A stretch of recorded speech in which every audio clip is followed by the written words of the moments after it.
जयपुर से इस वक्त की सबसे बड़ी खबर। राजधानी में ईदगाह गोसिया मस्जिद के पास वक्फ बोर्ड की जमीन पर खुलेआम अवैध कब्जा और जिम्मेदार विभागों की चुप्पी ने कई गंभीर सवाल खड़े कर दिए। आरोप है कि हाजी अली ट्रेवल्स नाम की एक प्राइवेट फर्म ने वक्फ की कीमती जमीन पर बिना अनुमति निर्माण कर रखा है। इतना ही नहीं, अब उस जमीन पर मिट्टी डलवाई जा रही है, मलबा गिराया जा रहा है और भूखंड को समतल किया जा रहा है। यानी साफ है, अतिक्रमण रुकने के बजाय बढ़ रहा है और भूमाफियाओं के हौसले बुलंद है। स्थानीय पार्षद पुत्र शाकिर ने कई बार शिकायत दर्ज करवाई।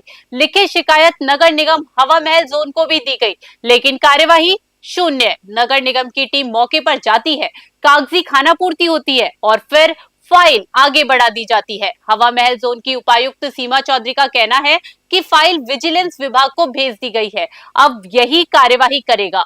लेकिन सवाल ये है, आखिर कब करेगा? 2 महीने पहले इसी मामले पर वक्फ बोर्ड के चेयरमैन डॉक्टर खानू खान बुधवाली ने न्यूज 21 नेशनल पर बाइट देते हुए कहा था कि वक्फ की जमीन पर कब्जा किसी भी हालत में बर्दाश्त नहीं किया जाएगा और सख्त कानूनी कार्यवाही की जाएगी। लेकिन 2 महीने बाद भी हालत जस के तस है। न अतिक्रमण हटाया गया, न निर्माण रोका गया, न कब्जाधारियों पर सख्त कार्यवाही हुई। उल्टा अब सरकारी जमीन पर प्राइवेट टॉयलेट तक बना दिए गए हैं। स्थानीय लोगों का सीधा आरोप है, जब पार्षद शिकायत करे, जनता आवाज उठाए, मीडिया मुद्दा उठाए, फिर भी कार्यवाही ना हो तो समझ लीजिए मामला कहीं ऊपर तक सेट है।